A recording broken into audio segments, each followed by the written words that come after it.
Three turn three. Skate Ontario presents. Two turn two today, right now, live, kind of going on. Turn two. Except we have our friend Charlene Bailey checking in from a competition.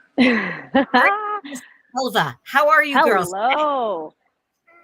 Hello. We are actually going to be putting our skates on in a few minutes. We just finished up our warm up, right? You went through all your jumps? Yeah? Very good. Are you pumped? Elva, we're so excited to see you just before competition. We wish you so much luck. What do you say? Thank you. Yeah. What's the name of the competition and what level are you competing at? What level are you? We're in Milton. What level are you? Star 4. Star 4. Wow. Do you know that 4 is my lucky number? That means Ooh. everything. Yep. Well, listen, you guys have got to get on the ice soon. So you actually, you're not going to put your skates on too, are you, Charlene? You're doing the Royal coaching. No, I'm trying to quit. Yeah. Just the coaching thing today, right? We have Elva Lou skating to Elvis Presley, so we like to call her Elva Presley. Oh, I love it. Right? I love it. How old are you, Elva? 9. wow. She turns 9 tomorrow, actually. Oh, My birthday's in a couple of weeks. Maybe we could celebrate together. Well, probably not yet. But anyway, listen, we hope you have a great skate and just really enjoy the experience. And Mazen, any famous last words? Listen, enjoy it. Take one element at a time, right? And just go out there and show everybody how much you've improved. All What do you right? say? Thank you. Yeah. Okay. Bye, guys. Well, We're going to go put our thank you skates so much for on. joining us. Bye, Bye-bye. Alpha. Bye, Charlene. See you next week. Bye. Oh, that's so sweet. Oh my goodness. Do you remember those days? The best part of competing for me, because I was talentless, was the dress. And funny enough, that segues into what we're going to be talking about today. We have the most extraordinary guest planned.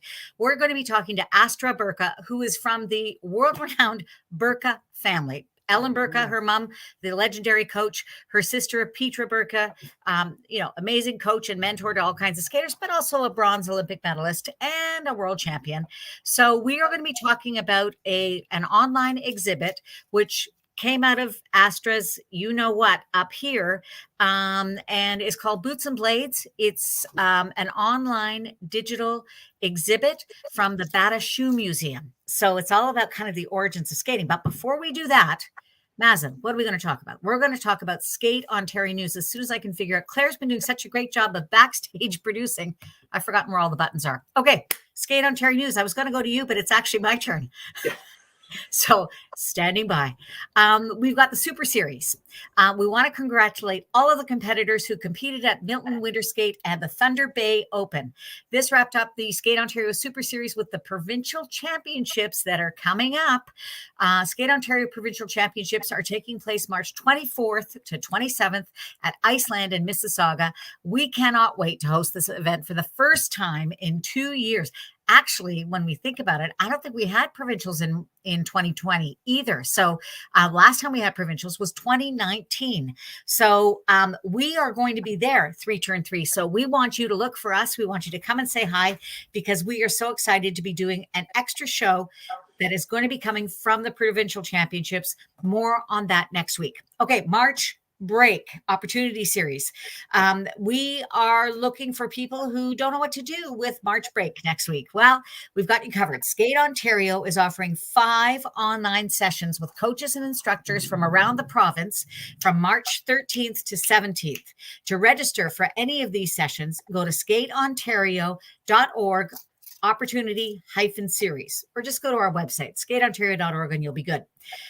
There are international competitions coming up. This is super exciting for Skate Ontario land. The ISU World Synchronized Skating Championships are coming to Hamilton, April 7th to 9th. And we're going to be kicking off the World Synchronized Skating Championships with a very, very sort of posh event called the Skate Ontario Presents Synchro Art Social. It's going to be on April 7th. from 7 to 10 p.m., a chance for you to mingle with all the other skating fans out there before the start of the Synchronized Skating Championships, the World Synchronized Skating Championships. So it's a one-of-a-kind event. It's taking place at the Hamilton Art Gallery, and it's going to feature art pieces pulled from the Hamilton collection. It's an event that's for the 19-plus crowd. Tickets are $50 a person, includes one alcoholic drink and appetizers, and get your ticket early. They are going like hotcakes. Tickets are on sale now until March 17th. Go to our website for more information. We've got lots of fresh Skate Ontario content coming up. We just want to remind you that we are on deck for more exclusive content about the worlds, all of the worlds. We got content about World Synchro, Junior World Synchro, ISU World Figure Skating Championships. What am I missing? Junior World. Junior Worlds. Oh, Skate Ontario has some amazing skaters going to all of these events. So super important that you join us because you're not going to want to miss it. And as far as original content, skateontario.org, Global Content Hub. You're going to be able to review all the stuff that we did over the Olympics.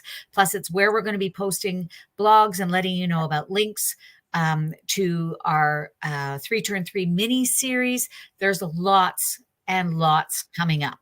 Okay, Maz, what do you have to say? Listen, I know, crazy. But if Yeah. you really just think about it, just yesterday, I was just talking with Asher Hill, who we've had on our show. Yeah. And just about the fact that, you know what, the success of our show, for all intents and purposes, is because and due in part to the success of all of the Ontario athletes, coaches, clubs, teams, you know, that are here. And you know what, we are so fortunate to be able to have 4 different world championships taking place coming up all within the next couple of months, and have individuals, teams, you know, pairs, dance being represented there, all coming right from here in Ontario. So it's phenomenal. And we have an addition to the Skate Ontario roster going to the World Championships in Montpellier, France. Athletes are leaving, I think, a week Saturday. So we're looking at Evelyn Walsh and Trent Michaud, or as I wanted to call them, Trevelyn. Trevelyn, that's it. It's Hashtag Trevelyn. And I took my hashtag away. Darn it. In any event, we had a chance to pre-record with them because, of course, they're not going to be available for our show next week, but they are the focus of our show. You're going to want to listen from these two because they are just fantastic ambassadors for skating. Okay, Mazen, we got so much to get to today. I want to go to, I want to go and show everybody a video about this Boots and Blades exhibit we're going to be talking about with Astra. Okay, let me see if let's hope I can do this right. You can do it. You can do it. I can do it, right? Okay, so we're going to take a look at a quick little video before we start with Astra. Here we go.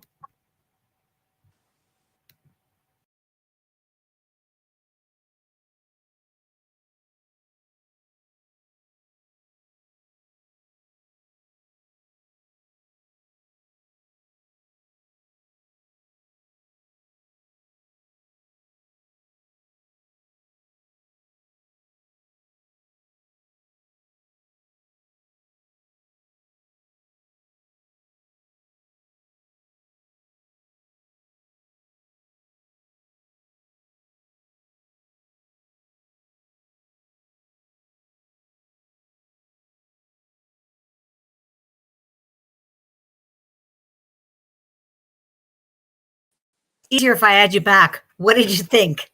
That is so cool. Isn't it wonderful? So I need to know a little bit more about Astra. So you're up. You got it. As PJ has said, you know what? Our very special guest today is Astra Burka. Born in Amsterdam, Holland, was educated as an architect in Toronto. In 1993, she established her own architecture practice and film career. Astra art directed over 40 feature films and movies of the week, renovated houses, and built an experimental lane house. She's an accomplished woman in her own right. She is a thought leader behind the Bata Shoe Museum Digital Boots and Blades exhibit. She is also the daughter of legendary coach Ellen Burka and sister to my friend, Olympic bronze medalist and world champion, Petra Burka. We've got lots to talk about. Everybody, Astra Burka. Yay! Thank you so much for joining us, Astra. This is fantastic. Thank you. Welcome. How are I'm you today? excited. Oh, good. Good. So are we.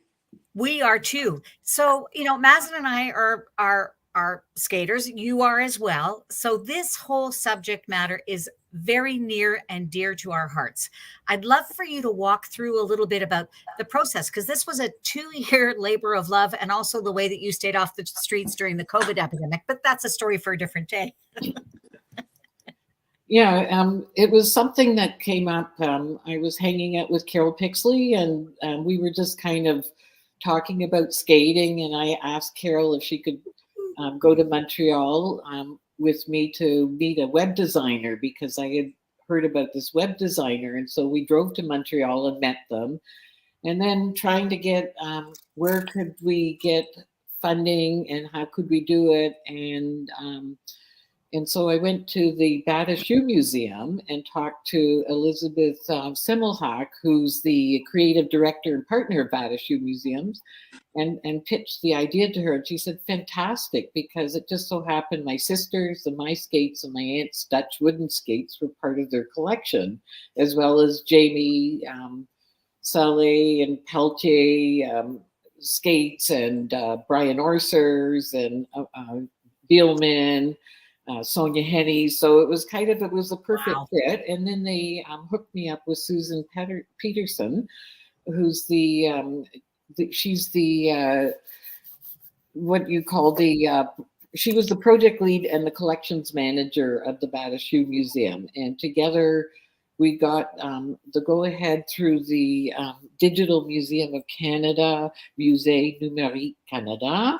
Well done.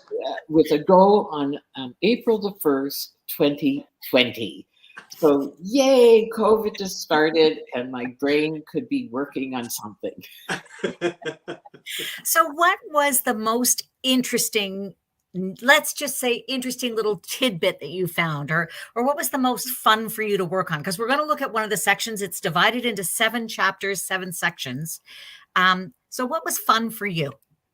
Well, writing to Wilson Blades in England and asking if they happen to have a photograph of Queen Victoria's swan skates with her husband. And so they sent me a photograph in a nice suitcase and then the picture of the skates. And that was so exciting because a lot of royalty loved figure skating and they loved to get dressed up and perform. And actually, it was a Dutch royalty who came to England who brought skating into England. So it was all these little stories and intrigues. And I thought, just to go back to your question, nobody really knows how figure skating came to Canada. It's one of the most famous sports, winter sports here, but nobody knows how did it come to Canada. And do you have any more insight on that? Here's one of these old blades. These look like they came off my skates. Is that possible? No. But I found out that the curl, because somebody asked the Bata Shoe Museum about the curve. So I phoned Yvonne Buterick, who is part of a antique blade collection society, which I joined too, to learn more about old skates, that the curve was when you had rough ice, like in Holland. They curved the blade so that you wouldn't trip on the ice if you just had a straight blade. Oh. And then also for decorative. So the blacksmiths used to make little curlicues or bigger ones. So it was more kind of functional and decorative rather than, but it was before people were doing fancy figures. Do you know what's so interesting? You know, you and I were chit-chatting about going back to a day where I remembered, I was, basically prenatal, but I remembered being at the rink, at the cricket club, and for dance sessions, they would have an orchestra. Yes. So it harkens me back to this kind of look. Whereas I was saying jokingly that there's the orchestra pit at the top. Pit. Yeah. And I think I'm the third from the left. I'm not sure, but that's kind of what I think. But it was such a social, and was it always upper crust skating, ice skating? Well, it looked like when I was studying all the paintings and engravings from, let's say, well, in Holland, through the Averkamp paintings and the Arendts paintings and all the different paintings from Holland, it was a local thing that villagers would make trade from, one place to another, and it was a much more local thing. But then a lot of the royalty and upper crust, because you had to make custom boots, and they loved the costuming. So a lot of people I think in the 1850s to 1900, I think it was an upper crusty from the diagrams and the images that I saw, and all the beautiful clothing that people wore. So We have our first comment from Marilyn Holland, who says, yes, the Cricket Club Orchestra.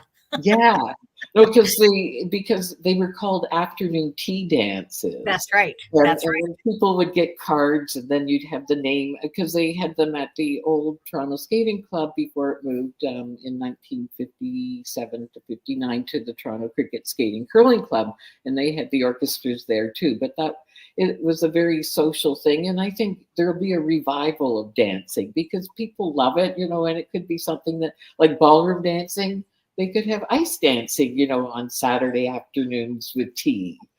I remember as a young girl, so I would have been maybe 11 or 12, and I would go to the dance sessions and get extra practice for ice dance because that was my passion. And there were some very tall and very wobbly middle-aged men who also liked ice dancing, and it was sort of like a coin toss to who would lose the coin toss and have to skate with such and such a person, because you really took your life in your own hands. Just saying, foxtrot mohawk, that's all I'm going to say. Well, I totally remember, because once I had a crush on somebody and he asked me to dance, and of course I tripped and fell on my head or something, like it was always those kind of things. You're like me. Hilarious. Maz, we're going to go to the website, but I thought you had something that you wanted to ask. I do. Do you know? I mean, this is just what's so wonderful about this whole exhibit, is that it really helps to kind of open up one's mind to the beginning, the middle, and where we keep going. With skating. And as both you and PJ were just talking, it just brought back memories of the idea that we want to be able to skate for life. Skating for life is just such a wonderful opportunity for everyone to have. It's great physical activity, it's great social activity, and I thank you for bringing it back to us and letting us understand more about this beautiful artistry and sport that we've got. I have to mention the fact that the 7 different categories that you have: the age of discovery, the innovation, the form and the function of skating, the age of internationalism, the artist revolution, athleticism meets artistry, globalization. I've watched each of these, and they are so good, Astra. They're so good. Thank you. Thank you. Thank you. Out of all of these, which of these was the most challenging for you to put together? Which of these, was the easiest and just came to you just so quickly? Tell us a little bit about that. Okay, well, thank you, because that's how we tried to do it. First we tried to do it through different periods, and then through the lens of music, movement, boots and blades, and costumes, so you could see the evolution of the sport. And the early period was hard, but it was discovery through the Bata Shoe Museum. Like, they had a fantastic collection of blades that they photographed, and so we discovered all kinds of things there. And I'm just trying to think, the third chapter, which was the form follows function, Joyce Heisey has access to the room at the Toronto Cricket Skating Curling Club. And because of COVID, we never could go there. So Henry Léger told me about Yvonne Butarek. So I contacted her, and she had all the programs from the Toronto Skating Club from 1928 to 1954. Oh, so wow. It was like, wow, I finally got photographs, because I could never find a photograph of Eustace Smith, or because so it was like every chapter was a discovery of something. And then also, like the Donald Jackson blades moving to Jackson Ultima and the Knebly boots and talking to all our advisors. It was just like discovering different little tidbits. And the whole thing is supposed to be like a 2D documentary. So that it's like visually, so there's some movement there, but it's not yet a movie, but it's got all the little video clips so you could see from 1945 to present time how skating evolves through imagery and movement. I'm going to move us over to this chapter, The Artistic Revolution. Come on, chapter. There you go. Yay. 1965 to 1985. I got to tell you, I remember that dress. Francis Defoe designed it for Strawberry Queen. That was the first special that my mother did with Toller. And that was for Sarah Kawahara? Yeah. And she's gone from that to sort of choreographing for the Tanya Harding story. What was that called? I'm kidding. But she has done that as well. But she's just a genius. When we go to a chapter, I just want to sort of run through things. People can go to this top button on the left, and that sort of takes us back to where we just were. Right. There are a couple of really fun features. So go to learn more. Okay, I'm going to mess this up. I'm going to try not to, but we could do music. I'll do just a little bit of music because honestly, it will become a lot. Come on, music. So there's music throughout everything. And this was designed by the award-winning web designers at Kufin, and I asked them to create a little piece of music that kind of sounded like classical a little bit, just to give this feeling of skating. Well, and it's wonderful. And the other thing that's super fun, which I was playing with last night, I don't know if people are going to be able to see it, but there's this button here, which means that people can take their mouse. I was doing loops yesterday. I was doing bracket turns. I don't know if you can really see that, but that's easier on the gray background than it is on this one's a little bit light, but I'll play with it a little bit later on. There's also a French version of this. So for all of our skating fans who are in French-speaking places, you are covered.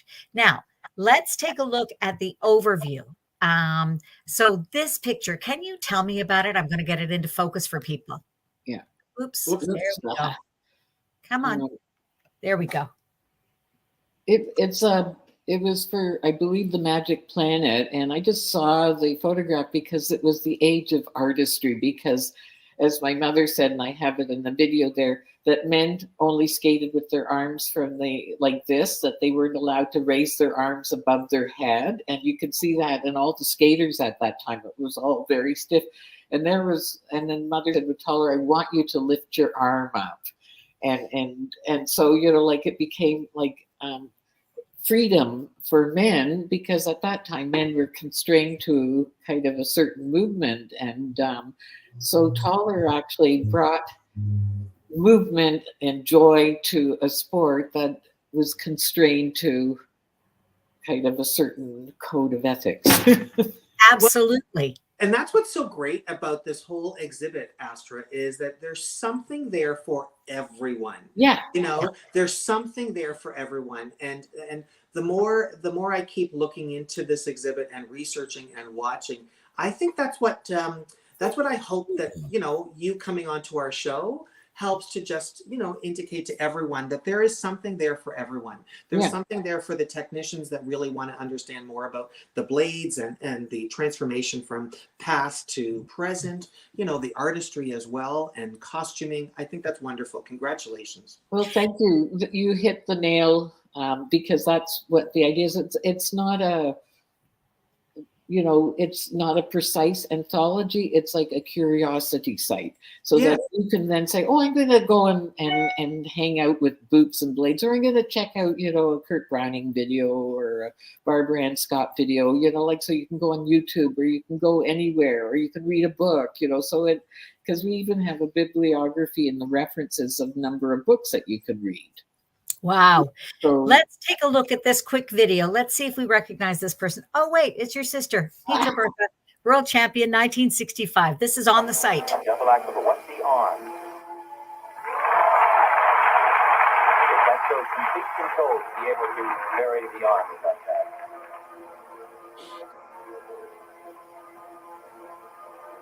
Here comes a similar variation in this double left jump coming up. Here we go. What's the arm? That's the height. Oops. That's where the Russians got it. But see, what's interesting is I want to thank Skate Canada because it was brilliant. They gave us all these videos. There's 60 videos in the website and also to Battle of the Blades and Stars on Ice, because they all gave us these fantastic videos, but especially Skate Canada, because then you could see the evolution through movement. Well, I want to go to a couple of the other sections. So this is the actual boots and blades. Yeah. Mr. Knibley, if you're of a certain age, and I'm there, Mr. Knibley was the go-to guy for skates. And you would go to this little workshop and he would map out your foot actually on like a butcher block piece of paper. And you'd come back sometime later and you would have these amazing new skates. They were the prettiest boots ever. And they were not like they are today, because today's boots, of course, are much more reinforced to be able to support the jumps and the technical aspect that things are doing. But these sure were pretty on a foot, that's for sure. Yeah. So tell me, I want to go also down to the section that has to do with influencers. I'm going to just mention one little story. Yeah? My mother was not a business person, nor was Mr. Knibley, but they created for Petra Pattern 99, and Mother brought it to John Wilson Blades in England, and they just took the pattern and recreated it like they didn't have a patent. And my mother, for her whole life, said, "I'm such a fool," because like both Mr. Knibley and Mother just said we needed it because for Petra for jumping. Sure. Because Gold Seal, I believe, had it with the other bootmate, it was another blade, but Mother and Mr. Knibley actually created Pattern 99 with the big pick. I never knew that. Wow. That is amazing. Amazing. So Astra, if I go to, is it movement where I'm going to find the influencers? Well, you can look at movement, yes. And then if you just, you'll see just keep moving. There's an influencer there. That's just about Karen. Okay. I was going to go actually down to taller with the men. There's some, but I just want to say people need to see that these are figures. Vancouver 1973 Canadian Championships. Figures count for 40% of the overall in the tuxedo competition. There's always been the argument that figures count too much in the overall score, but they are necessary to develop the technique and discipline to become a champion. Petra Burka and Donald Jackson look back as Karen Magnuson and Taller Cranston go through their figures. It's really strange because when you get out there in front of the judges like this, you can be practicing 8 hours every day, but it's just a completely different feeling. You're out there on clean ice, you're by yourself. It's a very strange experience. I remember on this double three, Karen here is skating this in front of the judges, so the pressure's on her. But the most difficult part is right here in between the three. Oh, that's called the blind spot. You're turning your head and you just don't know where you are. So you have to really do this figure by feel, and that takes years of practice. I'd say 10 years at least to really get the feeling of tracing. Tracing means getting those lines on top of each other. So for the people in the crowd who aren't old enough to know this, figures used to take up a lot of our time. And the interesting thing about it was I hoped, lots of skaters did, that they would get good enough to be able to have two pairs of skates, your old skates that became your figure boots, and then new skates that you were working on with free skating. So we may know these two, Tracy Wilson and Rob McCall. So these are movement innovators. So each of your chapters is divided into a section where people can really get into kind of what was going on in those days. Hold on. I'm still looking for them. Who was the first Canadian to land a triple axel? Anybody? Vern Taylor? No, he was. Was it Vern Taylor? Yeah, I think so. Okay. Okay. So here we are, Taller Cranston. Talk about an influencer. Let's just take a quick little look at this video. Oops, I'm sorry. Oops, still sorry. So in the early 50s, I started Theatre on Ice. There's your mom. I said to the kids, here's your music, interpret the music, try to imagine what it is. And I've been doing that all till now, and I still do theater on ice classes. And through this, through all these over-exaggerated movements which we developed during that, I developed a certain style, but I never had a student who could do that because people didn't dare to raise their arms too high. A boy even in the 60s, close to the 70s, he wouldn't dare to lift his arms higher than his shoulders. So then Tall arrived on the scene, and he was my tool. I said, look, Tall, you're so flexible, you're so stretched. Why don't we go and bend our knees or do some interpretive movements in your skating? And he was not afraid to do that.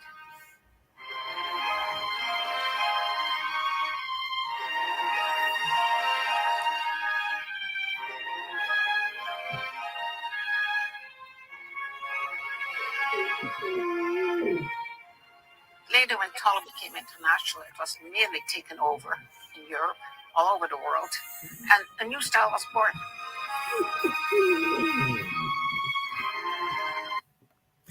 You know, that is just, it sure takes me back, that's for sure. And then you have these sections called influencers. Yeah, I think that's where John Curry might be. Yes, I think so. So these are these little subsections where people can go and take a look at what else was going on. Well, the influencer by the Russian composer Minkus, Don Quixote.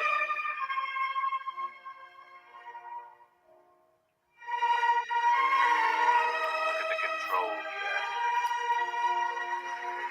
One of the few instances in which a slow spin is far more beautiful than a fast one.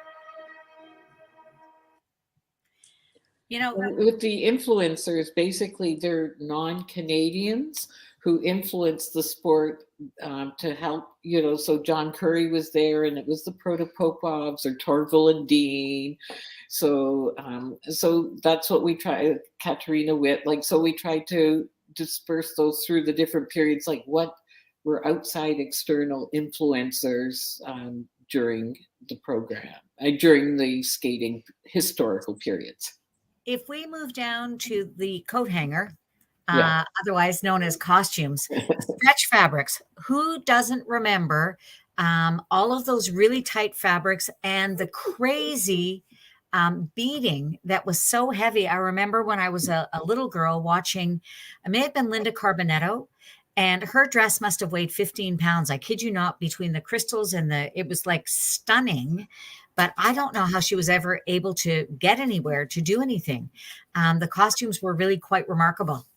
Well, what's interesting, because in the 50s, I talked to Barbara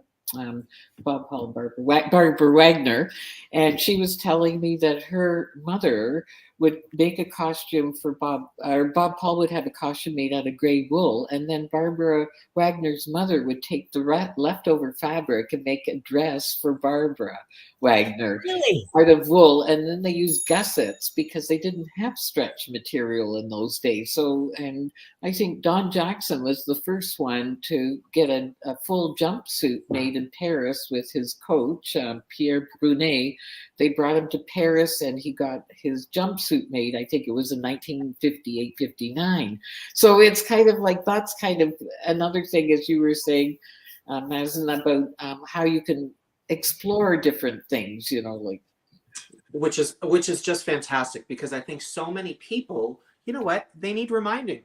They need reminding as to where things come from, where things started from. You know, I mean, you know, today it's very interesting that I think that history is so important in all aspects of life. Yeah. You know, and even in our, you know, sport of skating, I think it's very, very important. It's very interesting, Astra, that you know, involved in coaching now, you explain to the young people whether it's about a turn or a movement or an element in skating, and you try to explain to them where that movement comes from, where that turn comes from, the importance of it. And you've helped actually so many people by putting this together to be able to use this as a wonderful reference, but as an enjoyable, just an outlet for everyone to watch. So again, yeah, it was kind of like complimentary, because there's movies, there's videos, TV shows, reality shows, all kinds of things, books written. And this is kind of the first time having an online collection of skating so that you could actually see what's going on in the sport and make people curious, because I think it's not just about the jumps and everything. Like then when they wear costume, as I was saying to PJ yesterday about Madge Sayers, she raised her skirt just above her boot line so that they could see her boots while she was doing figures of free skating in 1908. Oh Shocking. my, and that's why women weren't jumping, because they were burdened with these Victorian skirts. So then you start thinking, oh, they started wearing them below the knee and above the knee, and then it's kind of fun, like you just kind of start. And look at us today, like it's all flush and showbiz and. It's really fun to see the evolution. And I think the other thing that's so interesting about it is that for people of my age, it's a wonderful trip down memory lane. Oh, I'd forgotten about this. Oh, I remembered that. Oh, and yet for young people, Mazen's still an active coach. For young people, it's a way of saying, you need to know where you came from, and I think that's super important. Can you tell people, I mean, this is a free exhibit. Yeah. How different is the finished product from what you had in your head? It was once a Kufan designed the structure. Like, it's like in architecture. If you design the structure, then you know how to infill it. I always said you have to have a plan, and I always had the plan in my head, but then a Kufan created the structure with the color coding, with the symbols, how we did the chapters. And once we had that, then it was a question of going through each period. And I tell you, I have stacks of like so much paper and research and everything.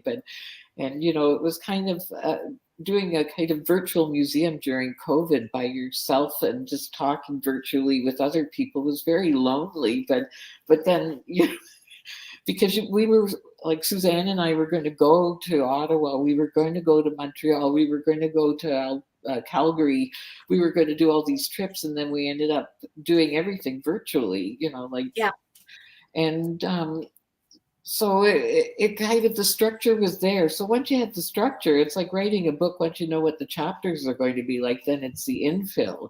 And then then we had to, there was a lot of material, but then we kind of decided to be little sound bites, because people get bored when you read too much and you don't see a big, so we tried to make the images bigger than the text, so that you could actually, like if you didn't want to read too much. And so I thought that it was kind of organic, the process.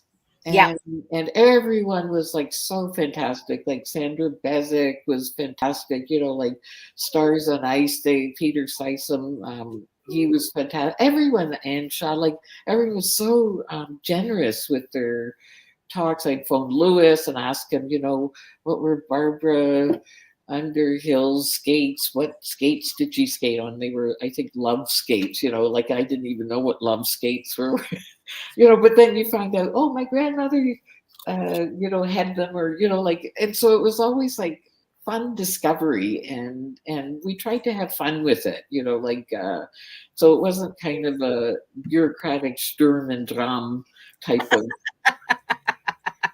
Well, I think what you also were able to do, which was great. So that's why I think it's kind of a joyous website. Well, I think so too. Yeah, I mean, because it's history, but with today's technology.